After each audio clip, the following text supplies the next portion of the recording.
Okay, so the next work you guys wanted me to check out is a campaign advertising for engineering school. I'll connect you to the main engineer back at base.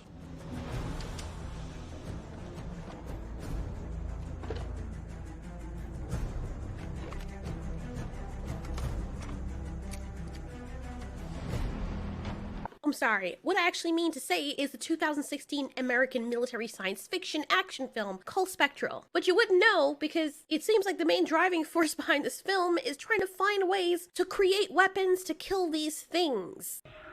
What the hell?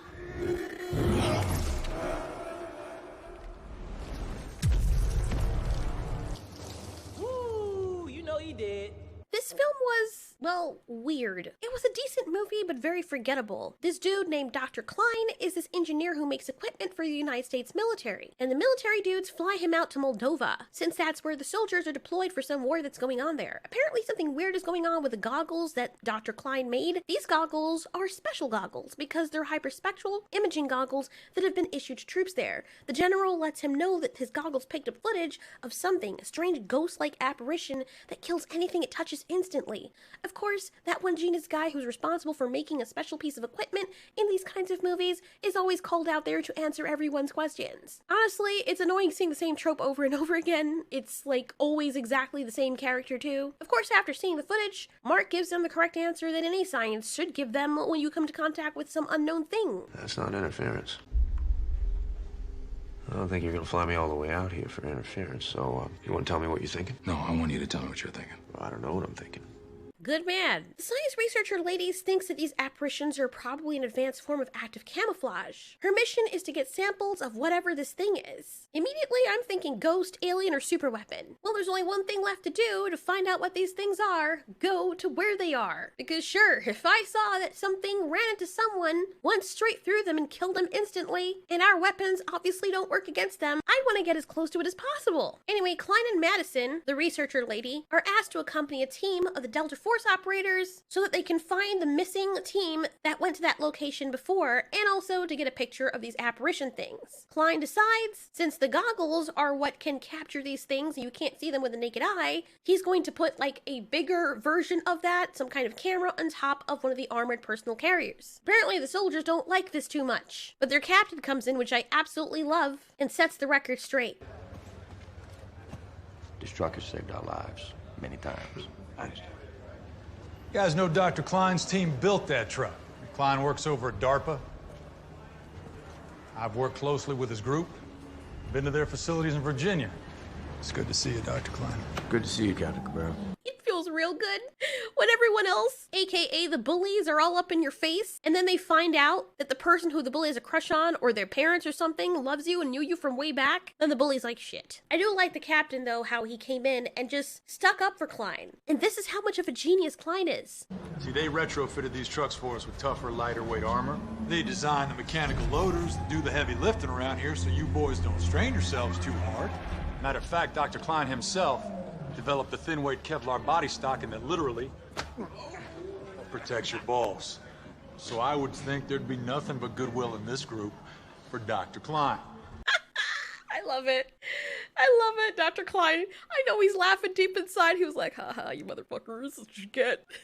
However, the captain's captain doesn't like Dr. Klein, and he comes in, and even though the captain is like, he's a good man, dude, he's like, yeah, well, something. Apparently, one of the soldiers that died was like a brother to this guy. So he thinks it's Dr. Klein's fault since his equipment sorta kind of failed, even though his equipment was responsible for picking up the thing and making it visible in the first place, so I don't even understand how that works. The same thing that happened to the soldiers that went there before happened to these guys, and even though they're pouring their bullets into this thing, it just goes straight through them, and of course, everyone that comes to contact with these things dies. Earlier, they had found one of their soldiers from the previous team under a bathtub, and apparently the ceramic tub saved his life. The apparitions can't see you when you're under there, which is going to be important later. And he tells them that right before he dies later on when the group drives over a bunch of landmines, because you know that has to happen to make them stranded there. The soldiers retreat after being ordered to do so, as the apparitions are killing them left and right. The apparitions can also climb down walls and shit, and when Klein gets a better look at them, them, they look very human. They also look conscious, like they know exactly what they're doing. The captain seeing an opportunity is like, you know what? I'm gonna try the hardest thing that we have, and I'm thinking to myself, please, please God, don't make this man die, because that will be very sad.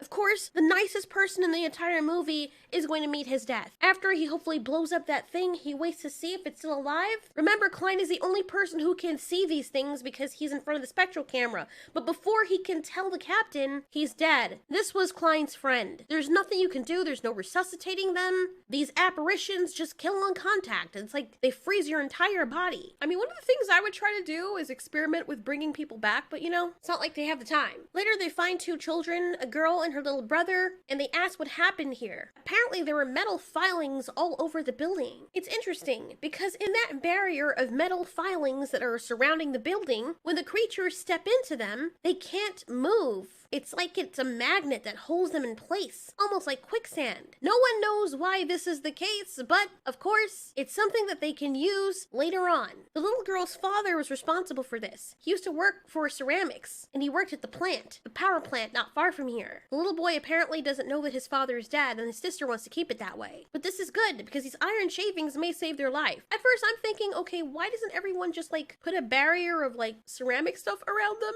They can find everything to build a super weapon in a matter of hours, or maybe even minutes, depending on how you want to look at the time jump here, or the lack thereof. But they can't pick up ceramic stuff, the very thing that the monsters can't see through. The building is also filled with these iron shavings, so it's not like they don't have the equipment. Could you paste these things all over yourself? Oh, but the engineer guy has an idea. And in these segments of these movies, this is where you see people work the fastest. They can spend decades trying to build a weapon and build it right. But in mere hours, they can build something far more advanced than anything they've ever built in their entire career. What if I told you I can improve our chances of making that plaza? I'm listening. Here comes the engineering campaign where he's gonna make bombs for these things and allow the guns to shoot them.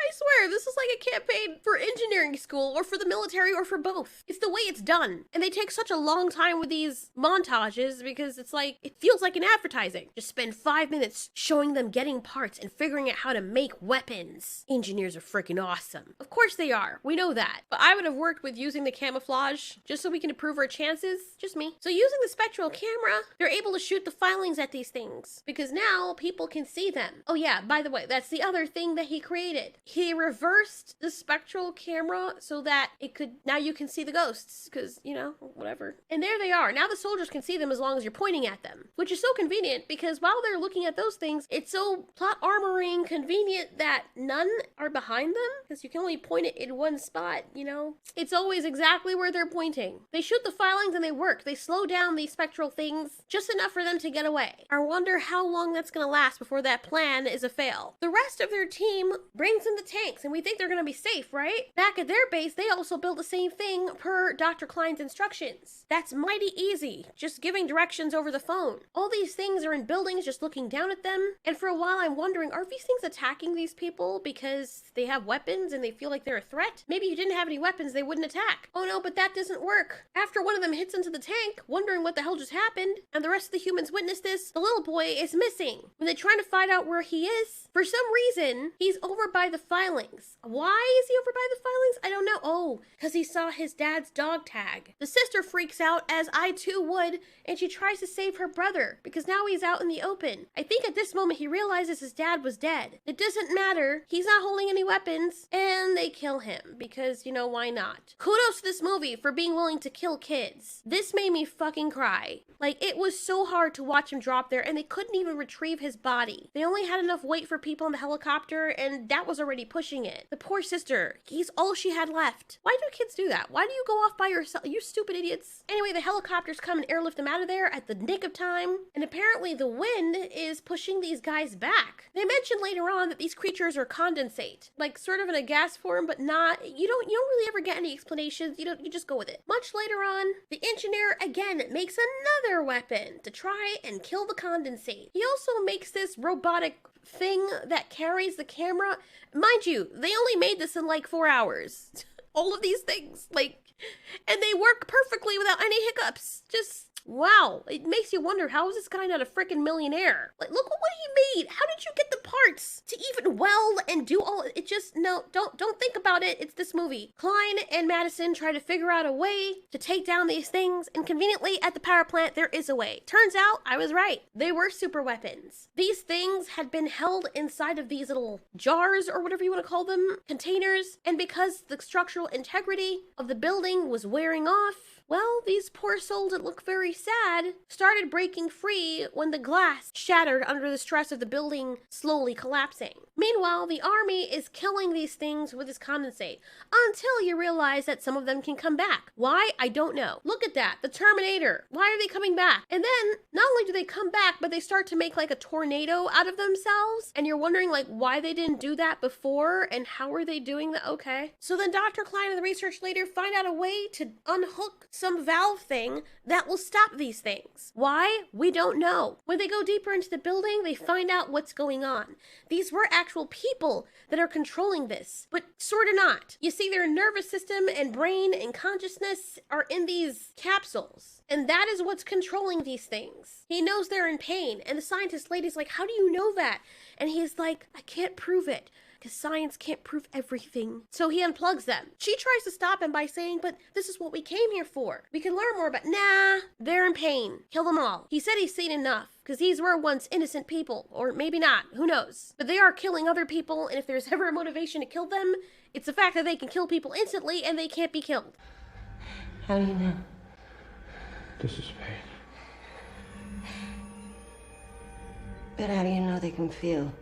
I can't prove it.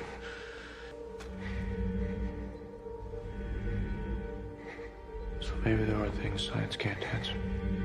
But you don't know though. Like, it doesn't look like they're in pain to me when they're out there flying across the mountaintops. Looks like they're having a really good jolly old time. Whatever. He unplugs their life support and then guess what happens? Their brain just disintegrates like they got Thanos snapped out of that bitch. And I'm like, how the hell? That's not how nerves and brain tissue work. Like, oh, so there's not even any trace. Like, it doesn't make any sense.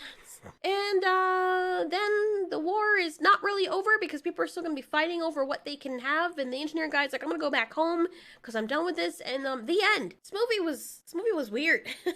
I like the concept. Kind of felt like meta-humans-ish, kinda. But it's definitely a movie I'm going to forget. I know I'm going to forget it. It was a nice experience to enjoy in the moment. But honestly, at times, it was a bit dreary. Not that it was boring, just maybe not my type of movie. I did like the concept of them being used as super weapons. Makes you wonder what else these people were cooking up in that lab. Now here's the other question. Would we actually survive something like this? No, we wouldn't. Because ordinarily, I don't care how good of an engineer you were, there are just not enough parts that you would have in that little building that you're in to make the shit that they made in the time that they made it. It would have made more sense for people to put bathtubs over each other like an Acme Hour on Cartoon Network or something and start sliding along the ground. Many soldiers lost their lives, and I think that they could have made something more armored if they could make something like this in the amount of time that they made it. I have seen people who are engineers put things together in like a day. They'll take like the motor from a treadmill and the motherboard from some RC. Like, there are things that you could do, but with the kind of stuff that they made, it just didn't seem like enough time to make it. But there are a lot of people there. Who knows, dude? I think finding a lab was their best bet, but if they didn't find the lab and it turned out to be something else, humans would be cooked. Thanks so much for watching. This has been Ultiori. You ask, we answer.